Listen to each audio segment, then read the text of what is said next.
Hi, I'm Jennifer Nelson. Welcome to Mid-American Gardener. I am guest hosting tonight. In my other life, I am a horticulture educator with University of Illinois Extension.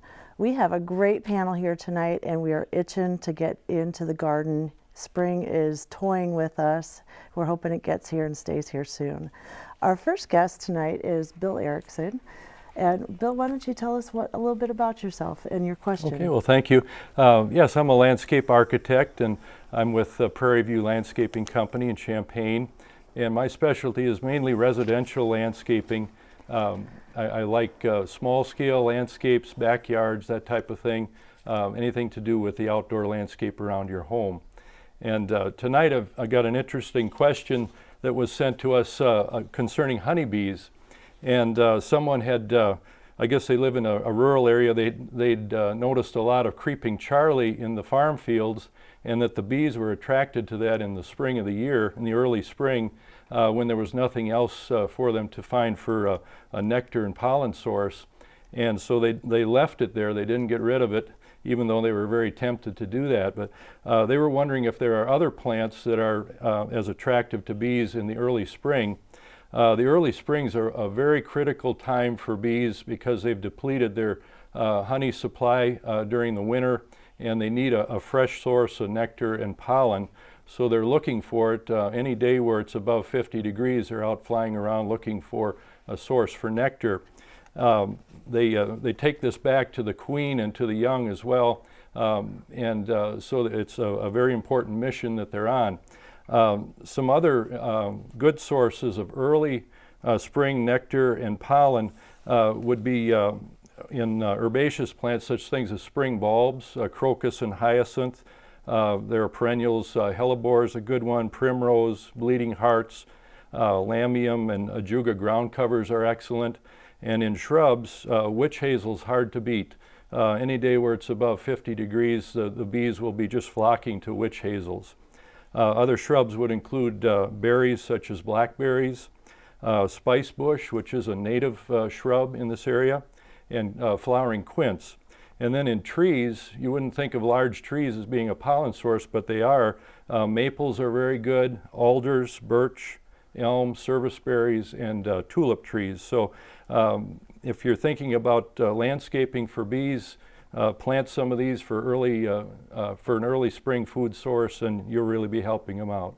Thanks, Bill. Great information. Marianne, would you like to tell us a little bit about yourself? Good evening, Jennifer. I'm Marianne Metz, and I'm a horticulturalist and landscape designer, and can be found many days at Prairie Gardens.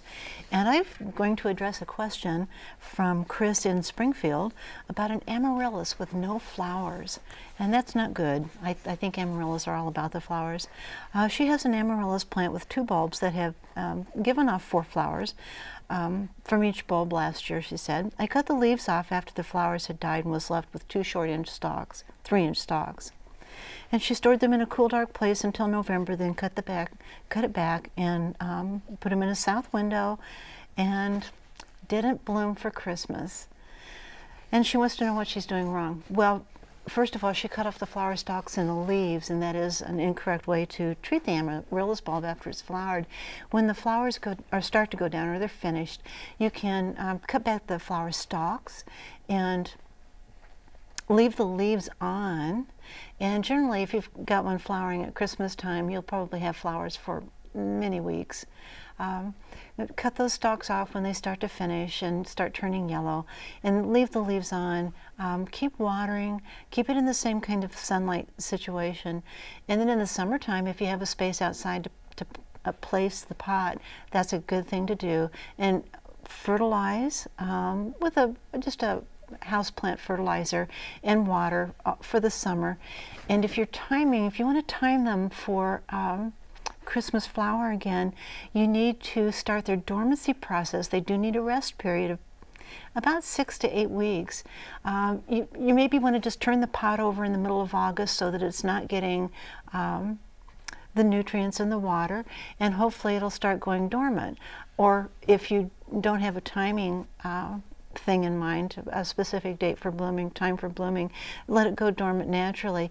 And before it frosts, take it inside and let it finish its dormancy process, and again letting it rest for 6 weeks, and then start the process of, after the 6 to 8 weeks, pot them up and put them in an indirect sunlight. Maybe an east window would be really good, and do the watering again. You should see the flower stalks begin to emerge maybe a week, or not a week, maybe within a month. Great. So Thanks, Marianne. Great tips. I've done that myself, and it works really well. it's fun to do. Having them bloom at Christmas time is wonderful, but if you can't time it that way, it's still nice to have something in January. Yeah, I like to wait till after Christmas when everything's Yes. put away. It adds a lot of color to your January. Great, thanks. Jim, would you like to tell us a little bit about yourself? Okay, I'm Jim Schuster. I'm a retired horticulturist and plant pathologist with the University of Illinois Extension. And I have a question from Linda in St. Charles, Illinois. Last summer, she had a scale appear on her star magnolia. And since it was the wrong time to spray for scales, she picked them off by hand. And it seemed to get most of them off. She wants to know if she should spray this spring and if that's the right time to do it. Well, first of all, if you are able to pick the scale off the plant, I'm assuming that it's magnolia scale, because that scale is about as big around as a fingernail. And when they're full grown, sometimes they even get as big as your thumbnail. Actually, your timing is about right. When the magnolia begins to have its buds open up, you can spray. Or, and by the way, this insect lays its eggs in the late summer, and they hatch and overwinter as an instar. And so the next time, if you don't get the timing right in the spring, or if you have more come in later in the summer, you can spray the latter part of September.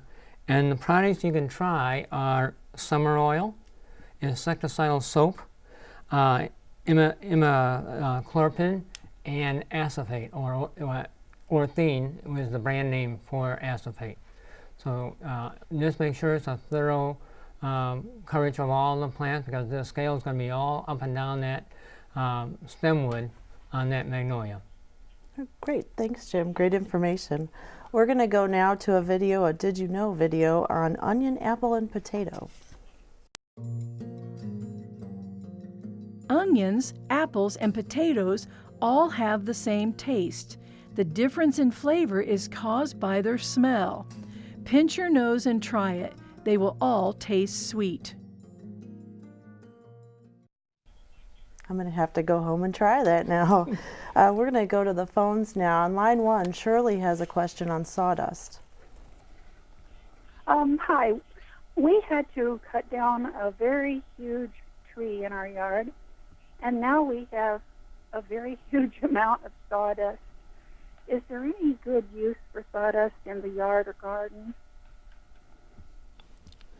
Yeah, well, I mean, you could use it as mulch, Right. but you wouldn't want to use too much of it. I could see it packing down and being a drainage Yeah. problem. I wouldn't want it maybe sparsely across your landscape or the flower beds or something, or as, even as long as vegetables, you but didn't not have too any much. disease issues Yeah. too Yeah. with what was you cut can down. add some nitrogen and compost it too. Yeah, it's going to heat up in the early going, so you don't want to put it down heavily Right. until it's decomposed well. Exactly. Okay, great. Thanks. We're going to go to line 2. Marjorie has a question on eggshells. Yeah. Go ahead, Marjorie. Hello. Hello. Yes, I was wondering, are eggshells, crushed eggshells, good for flower gardens? I use them in my compost. Do any of you use them? Yeah, you can use eggshells in your compost. and- Absolutely. Right. Very good. Yeah, Yeah. they're great if you have issues with blossom end rot. If you have a vegetable garden, blossom end rot on tomato, they'll help combat that. In fact, I know people who actually put eggshells into their pots, their tomatoes, in the ground or in pots to help with the blossom end rot problem. So no, that's a great practice. Thanks. Line 3, Ruth has a Christmas cactus question. Yes, I received this cactus several years ago, and it started blooming about 3 years ago. Only it blooms on Thanksgiving, and it blooms on Easter, and it is in bloom now. So It definitely is not a Christmas cactus, so what is it? It's related. There's a number of them. It's an Easter cactus, I have one in flower right now also, Ruth. It's it really is distinctively different from a Christmas cactus because the lobes on each leaf are rather than being very pointed, they're a little more rounded. That's a great way to tell them apart before they're blooming. But when they're blooming, even the flower petals are more elongated, a little more pointy, really interesting flowers. I think it's a great thing to have going on right now at Easter, something a little different. Well, and it's a day length thing too, Yes, isn't it it? is, So that's why you absolutely. would get the Thanksgiving and Absolutely Easter it bloom. is. It's a little different species than the Christmas cactus. Thanks a lot. Line 4, another Ruth with a question on asparagus. Go ahead, Ruth. Yes, on asparagus, when we lived on the farm, we had big asparagus beds, and in the last snow or before your grass started growing, you take and cover that whole bed around it, and even in the bed, you know, and it kills the grass, and you don't have grass when it comes up. The asparagus is ready to pick. Okay, what were you Talking about sawdust? Or? No, you put canning salt. Oh, Oh. Just salt, just all kinds of salt in that bed. And it won't let the grass grow, but your asparagus really does great. I mean, literally First time. too much sodium, Yeah. or and canning salt sodium, though. Yes. Yeah, it is a heard. home remedy. But Yeah. it's true that asparagus is very salt tolerant, but it's kind of a fine line between a little is good and more can make your whole ground inhospitable to all plant Oh, life. certainly. I've had people ask that very question about salt in asparagus to keep the weeds down. But honestly, if you decide, and you know, asparagus patches go through a cycle, they're not always going to continue to Right. produce.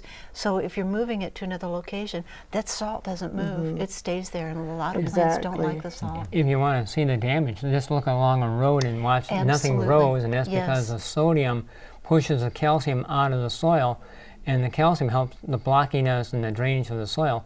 And when the sodium replaces that, the soil falls in on itself or puddles and doesn't drain. So that's why we're concerned about how much of Exactly. the sodium you're using, because you could ruin the soil. Yes, Exactly. Yeah. absolutely. we used to recommend borax for creeping Charlie, but that's not good Not- to not do good. anymore. It'll poison the soil. Yeah. The natural human tendency of a little is good, more must be Must be better. better. Yeah, right.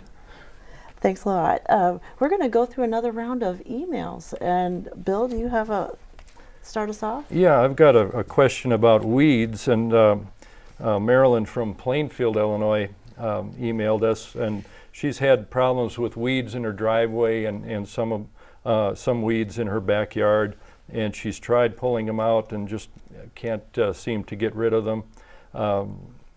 I don't know, it doesn't say if a chemical was tried, but there are weeds that are very treatable that way with chemicals. There's others that are very difficult to get rid of. With the difficult ones, you need to go to a professional maintenance company. They're licensed to spray with chemicals that you can't buy in the store. They can combine certain chemicals that will get difficult weeds like Creeping Charlie and others like that store-bought chemicals just won't touch.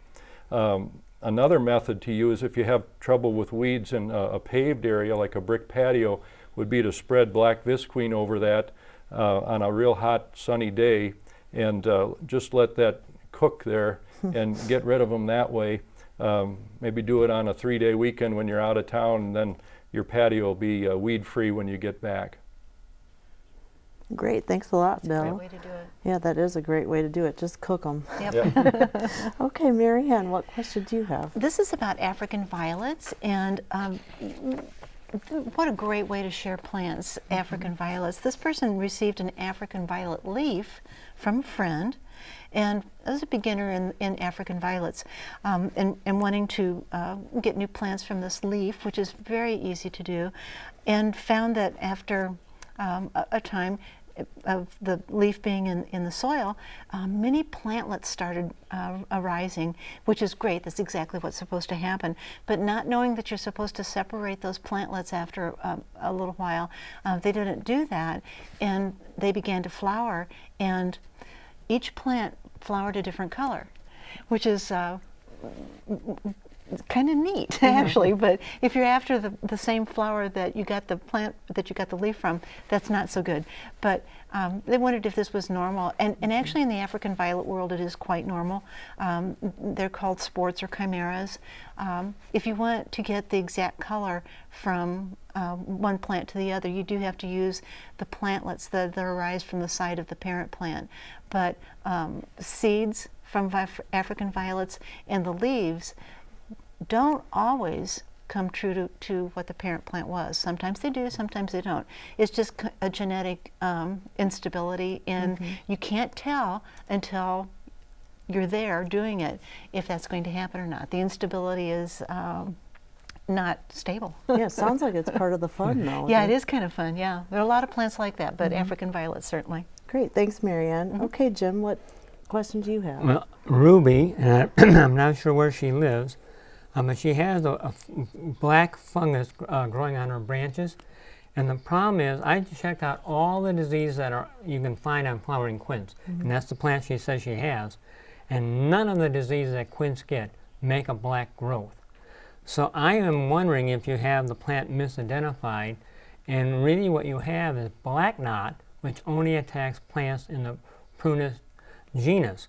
So I am going to recommend that you take a sample of this black growth and the plant to your local extension office, or even send it down to the plant clinic here in Champaign and get it identified as to the type of plant it is, and that'll help identify what the problem is. So like I say, I checked every disease that quince can get, and none of them produce a black growth. That's why I think it's misidentified. Great. Thanks, Jim. The plant clinic's a great tip. It's totally worth every penny. I'm going to go ahead and show my show and tell. I brought, continuing with the bee theme that we started with, this is a mason bee nest or a mason bee house, and they are a stingless bee they are great pollinators. And I read a statistic today that said one mason bee will pollinate as many plants as 120 honeybees. And they are very docile, great for fruit trees. They work in the early spring. These are the tubes that are inside this nest, and the female will come in and lay an egg and wall it off with mud and lay another egg, up to 10 eggs per tube. And by June, they're done laying eggs, and then by August, the eggs have hatched and developed and turned into cocoons for the winter, so we start the process the next spring. So this is, I've been meaning to do this for a while, and I finally have got the right window and the time to do it, so I'm going to do it. Okay, we're going to go back to the phone lines. We're at line 5. Karen has a question on, I'm going to guess, witch hazel shrub? Correct. Okay. What's your question?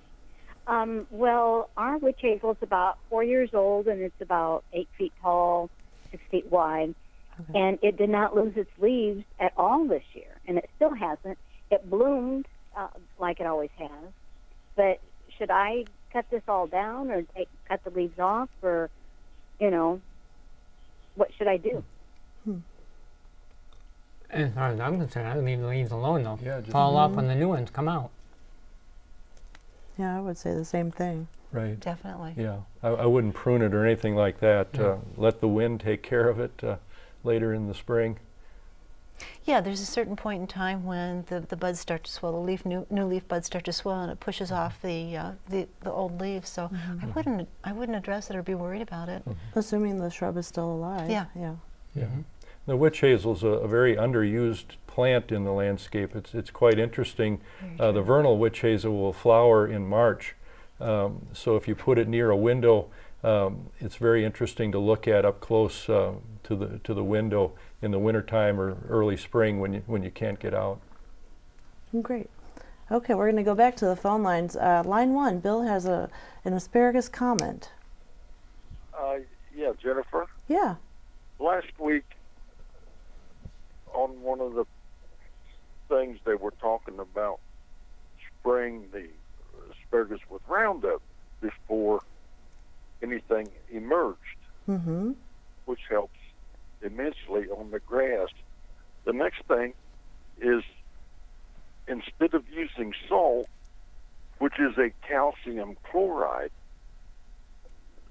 you can from a farm store, you can buy potassium chloride, which is not a soil sterilant like the salt.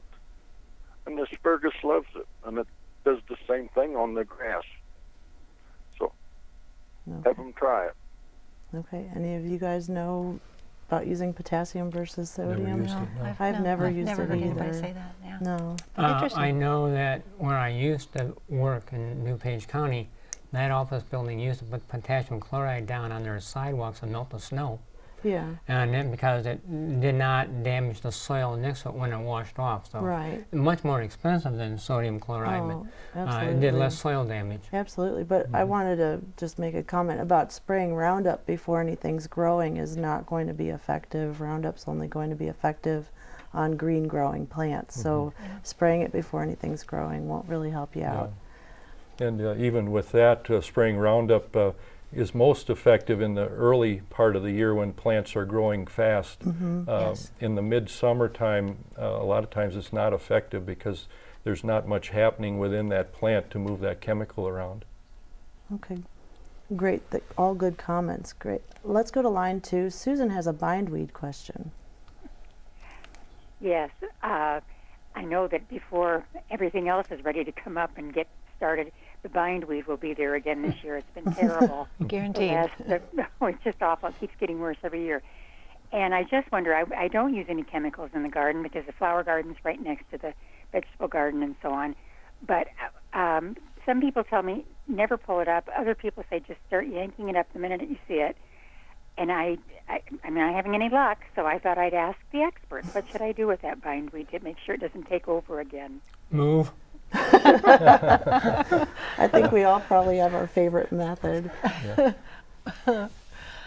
What's yours, Bill? I don't give it a second. It's out of the ground as soon as I see it. I think addressing it as soon as you see it's Yeah. probably the best resource, definitely. I pull it as soon as I see it. Yeah, for Definitely don't run a tiller through No, where it is. no, It'll no. come back from any little bit that's left behind. Yeah, and keep it from flowering. You know, yank it before it flowers because once it starts flowering, you're going to have seeds from the next year already. Yeah. Yeah. Constantly keep looking for it and ripping it out as you see it.